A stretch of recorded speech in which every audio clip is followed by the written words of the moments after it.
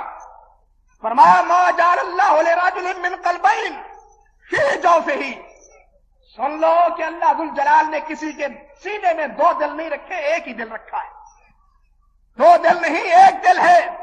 وما جعل ازواجکم اللہ تظاہرون منہن امہاتکم، فرمایا اور تم جن اپنی بیویوں کو اظہار کر کے کہہ دیتے ہو کہ یہ ہماری مائیں ہیں، وہ تمہاری مائیں نہیں ہو سکتی۔ اظہار کی صورت یہی ہے کہ اپنی بیوی کو کہہ دے کہ تم میرے لیے اسی طرح حرام ہے جس طرح میری ماں یا میری بہن میرے لیے حرام ہے، یہ ہے اظہار۔ زبان سے ویسے نکل جائے، رشتہ داری میں بے خبری میں چلتے چلتے بہن کا لفظ یا بھائی کا لفظ میاں بیوی بول دیتے ہیں، اس سے اظہار ثابت نہیں ہوتا۔ اظہار تب ہوتا ہے جب کہے کہ میرے لیے تو اسی طرح حرام ہے جس طرح کہ میری ماں میرے اوپر حرام ہے یا میری والدہ میرے اوپر حرام ہے، پھر وہ اظہار ہوتا ہے۔ مسئلہ سمجھے، اللہ ذوالجلال والاکرام نے فرمایا کہ تم جس اپنی بیوی کو ماں کہتے ہو وہ تمہاری ماں نہیں ہو جاتی، دل 2 نہیں دیے، عورت کی حیثیت ایک ہی رہتی ہے، یہ نہیں کہ وہ بیوی بھی ہو اور ماں بھی ہو، سمجھے گا نہیں؟ وہ ایک ہی اس کی حیثیت ہوگی۔ فرمایا وما جعل ادعیاکم ابناکم ذالک قولکم بافواہکم، اور تم جو دعویٰ کرتے ہو یہ میرا بیٹا ہے، یہ میرا بیٹا ہے، یہ تمہارا بیٹا کہنے سے تمہارا بیٹا نہیں بن جاتا، تمہارے منہ بولے بیٹے سے بیٹا بنانے سے وہ تمہارا بیٹا نہیں بنتا۔ فرمایا وہ بیٹا اسی کا ہوگا جس کا وہ بیٹا ہے، تمہارا بیٹا نہیں ہے۔ فرمایا واللہ یقول الحق وہو یہدی السبیل ادعوہم لآبائہم هو اقسط عند اللہ، خبردار جو جس کا بیٹا ہے اس کو اسی کے نام سے پکارو، جس کا بیٹا ہے اسی کے باپ کے نام سے اس کو پکارو۔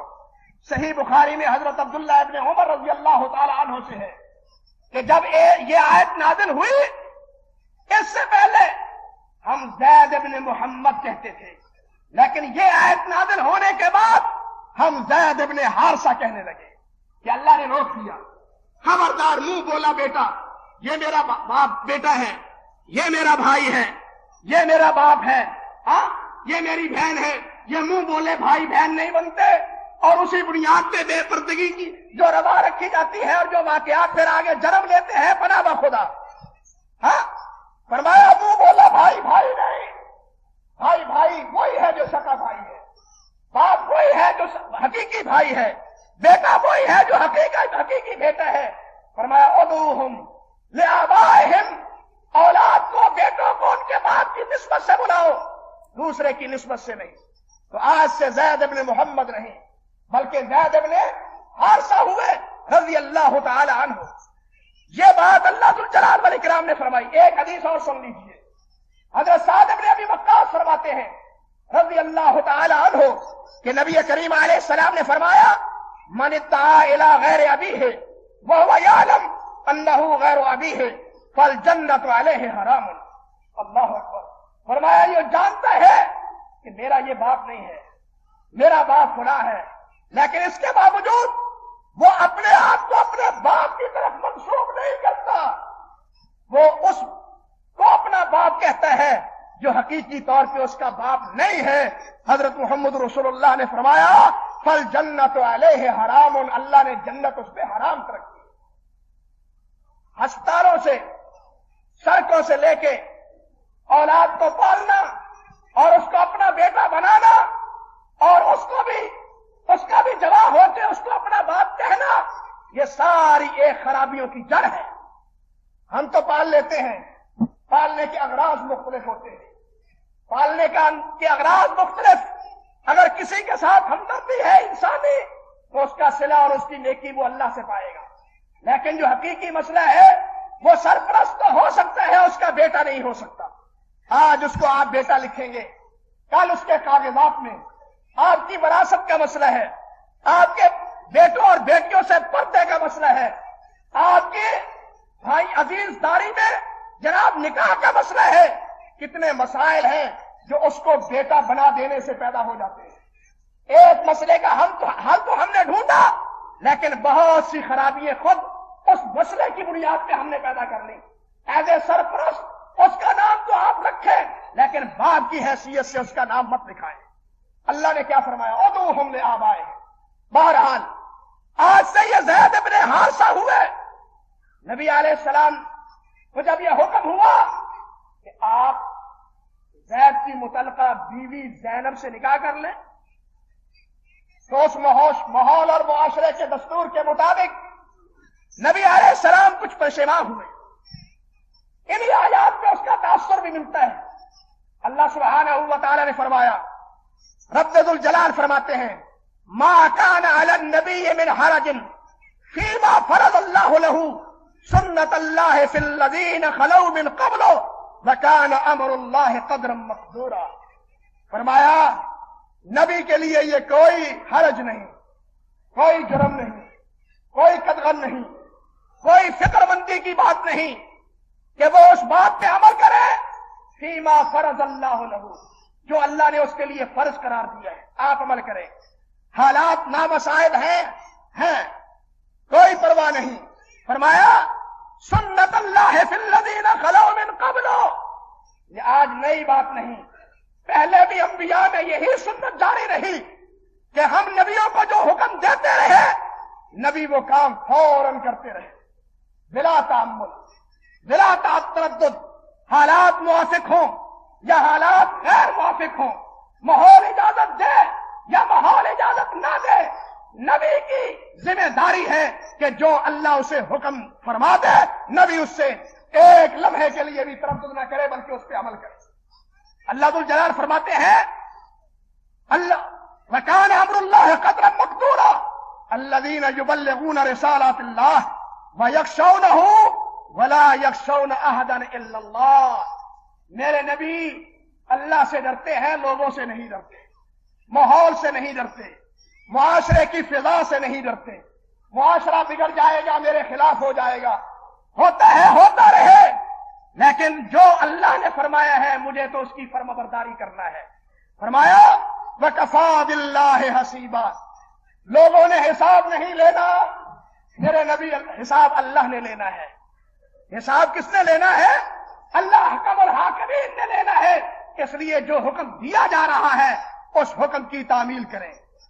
اب اس کے بعد فرمایا ما کان محمد ابا احد من رجالکم. خبردار سن لو کہ محمد تم میں سے کسی مرد کے باپ نہیں ہے، کسی مرد بچے کے باپ محمد صلی اللہ علیہ وسلم نہیں ہے. آج تک جو تم کہتے رہے ہو زید ابن محمد، یہ زید ابن محمد تو ہے ہی نہیں، بلکہ کیا ہے؟ زید ابن حارثہ ہے. ایک بات فرمایا ولکن رسول اللہ. اب یہ ہے کون؟ فرمایا یہ اللہ کے رسول ہیں، محمد اللہ کے رسول ہیں صلی اللہ علیہ وسلم، اور اللہ کے رسول اللہ کی تابعداری کر رہے ہیں. جو حکم ہے اس کی تابعداری میں زینب سے نکاح کر رہے ہیں. مسئلہ سمجھیے. تیسرا مسئلہ وخاتم النبیین. نبی ہی نہیں، رسول ہی نہیں، بلکہ آپ کے بعد سلسلہ نبوت بھی ختم ہے. بھائیو، کسی معاشرے کی برائی کو دور کرنے کے لیے نبی کو حکم دینا کہ یہ معاشرے میں ایک برائی سال ہر سال سے چلی آ رہی ہے، اس ماحول کے برعکس تم نے اپنی جناب منہ بولے بیٹے زید کی بیوی سے اپنے نکاح کرنا ہے۔ ماحول اجازت نہیں دیتا، فرمایا آپ باپ ہیں ہی کب؟ پہلی بات آپ ہیں رسول، تابع داری کریں، رسول ہی نہیں خاتم النبیین ہے، آپ کے بعد کوئی اور نبی آئے گا ہی نہیں جس نے اصلاح کرنی ہے، ماحول کی اصلاح کرنی ہے، کسی بگاڑ کی، کسی معاشرتی برائی کی اصلاح کرنی ہے۔ آپ کے بعد جب سلسلہ نبوت ہی ختم ہے تو اس برائی کو ختم کون کرے گا؟ اس لیے آپ اس سے آغاز کریں، آپ اس کی ابتدا کریں تاکہ لوگوں کے سامنے مسئلہ نصف النہار کی طرح بالکل واضح ہو جائے کہ منہ بولے بیٹے کی بیوی اس سے باپ نکاح کر سکتا ہے، وہ اس کی حقیقی بہو نہیں ہے۔ بات سمجھے یا نہیں؟ آپ اندازہ کیجئے کہ یہ آیت اللہ ذو الجلال نے نازل فرما کے جہاں ایک نہیں، دو نہیں، 3 اعتراضات کا دفاع کیا، وہاں نبی علیہ السلام کے ختم رسالت اور ختم نبوت کا بھی اعلان کروایا۔ اب خاتم النبیین کا یہ معنی کرنا کہ آپ نبیوں کی مہر ہیں، آپ کی مہر سے نبی بنتا ہے، جس طرح کہ غلام احمد قادیانی نے کیا ہے کہ آپ کی مہر سے نبی بنتا ہے، معاذ اللہ ثم استغفر اللہ۔ اور اگر یہاں مسئلہ یہ ہوتا ولیکن رسول اللہ و خاتم النبیین کہ آپ کی مہر سے نبی بنتا ہے، تو بتلائیے وہ آنے والا نبی اس بگاڑ کی اصلاح کر لے گا، آپ کا کیا سر درد ہے؟ بات سمجھے یا نہیں سمجھے؟ وہ آنے والا نبی کوئی اور جو ہوگا وہ اس کی اصلاح کر لے گا، آپ تو اعتراضات سے بچ جائیں گے۔ اگر یہ مسئلہ ہے تو پوری سورت کا پس منظر وہ بھی ختم ہو کے رہ جاتا ہے، یعنی پوری آیت کا اور سورت کا پس منظر وہ بھی ختم ہو کے رہ جاتا ہے، اور جو تعویل کی جاتی ہے وہ تعویل اپنی جگہ تعویل نہیں بلکہ قرآن مجید کی تعریف ہے۔ بھائیو، نبوت کے لیے دیکھیے تب ضرورت ہوتی ہے جب دین مکمل نہ ہو، جب دین کسی کے پاس پہنچے نہ، یا دین میں تحریف ہو چکی ہو، محفوظ نہ رہا ہو۔ چوتھی صورت ایک یہ بھی ہے کہ نبی کی تائید اور تصدیق کے لیے ایک دوسرا نبی ہو، لیکن یہاں تو چاروں ہی نہیں ہے، یہاں تو ان چیزوں کو تاثر ہی نہیں۔ اللہ نے فرمایا الیوم اکملت لکم دینکم واتممت علیکم نعمتی، دین اللہ نے مکمل کرنے کا اعلان کیا، لہذا کسی اور نے دین مکمل نہیں کرنا، محمد مصطفیٰ کے ذریعے مکمل ہو چکا۔ حفاظت کی بات تورات، انجیل اور زبور میں تعریف کی بات فرمایا یہاں انا نحن نزلنا الذکر وانا لہ لحافظون، ہم ہی اس کے نازل کرنے والے ہیں اور ہم ہی اس کے نگہبان اور محافظ ہیں۔ رہی تیسری بات کہ جناب دین پہنچے نا، فرمایا خبردار، اللہ ذو الجلال کا حکم ہے وما ارسلناک الا کافۃ للناس بشیرا ونذیرا، کہ ہم نے پوری انسانیت کے لیے آپ کو بشیر و نذیر بنا کے بھیجا ہے۔ آج کے دور میں نہیں، سال ہا سال پہلے ایسے وسائل بین الاقوامی طور پہ، بین البر اعظم کے طور پہ، یہ تو وسائل نبی علیہ السلام کے دور کے بعد متصل خلفائے راشدین کے دور میں پیدا ہو گئے تھے کہ بر اعظموں کے مختلف بر اعظموں میں نبی علیہ السلام کی دعوت و تبلیغ پہنچ چکی تھی، آپ کی رسالت اور نبوت کا چرچا ہو چکا تھا۔ اور آج کے اس دور میں جہاں یہ سارے بر اعظم ایک مٹھی میں نظر آتے ہیں، انسان نہیں جس سے محمد مصطفیٰ صلی اللہ علیہ وسلم کی تعلیمات مخفی ہو اور وہ نبی جاننا چاہے تو نبی علیہ السلام کی تعلیمات کو جاننے کے لیے اس کے پاس ذرائع نہ۔ اس لیے آپ پوری انسانیت کے لیے رسول بھی ہیں۔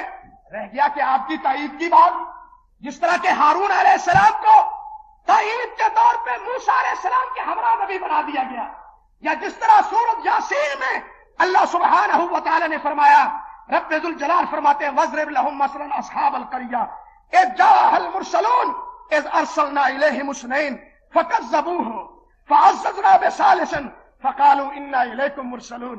دو نبی پہلے بھیجے تھے، انہوں نے دونوں کی تکذیب کی، اللہ فرماتے ہیں ہم نے تیسرا بھی بنا دیا۔ تینوں نے کہا لوگوں ہم اللہ کے نبی ہیں، لیکن انہوں نے تینوں کی تکذیب کی، یعنی تائید کے طور پہ۔ مگر یہاں تائید کی بات تو وہ سرے سے نبی نے رد کر دی، فرمایا انت منی بمنزلۃ ہارون من موسیٰ، انت منی بمنزلت ہارون من موسیٰ، اے علی تیرے ساتھ میری وہی نسبت ہے جو ہارون کو حضرت موسیٰ علیہ السلام کے ساتھ تھی، الا انہ لا نبی بعدی، لیکن میرے بعد تو کوئی اور نبی نہیں، ہارون تو نبی تھے۔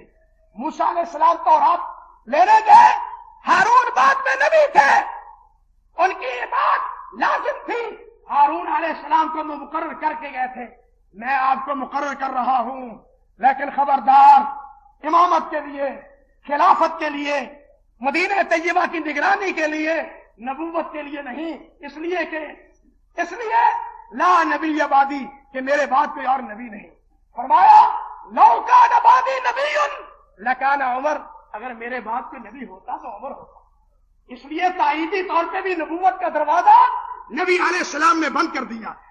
جو بھی کیفیت ہو، چاروں اعتبار سے نبوت کی یا نبی کی ضرورت محسوس کی جاتی ہے، قرآن سے معلوم ہوتا ہے، لیکن چاروں اعتبار سے اللہ ذوالجلال نے اپنے نبی علیہ السلام کی ختم نبوت کا اعلان کیا، اور نبی علیہ السلام نے واضح فرمایا لوگوں میرے بعد آنے والا وہ جھوٹا تو ہوگا، نبی کی ضرورت نہیں ہوگا۔ اور انہی جھوٹوں میں ایک جھوٹا ہمارا یہ قادیان کا جھوٹا غلام احمد قادیانی ہے۔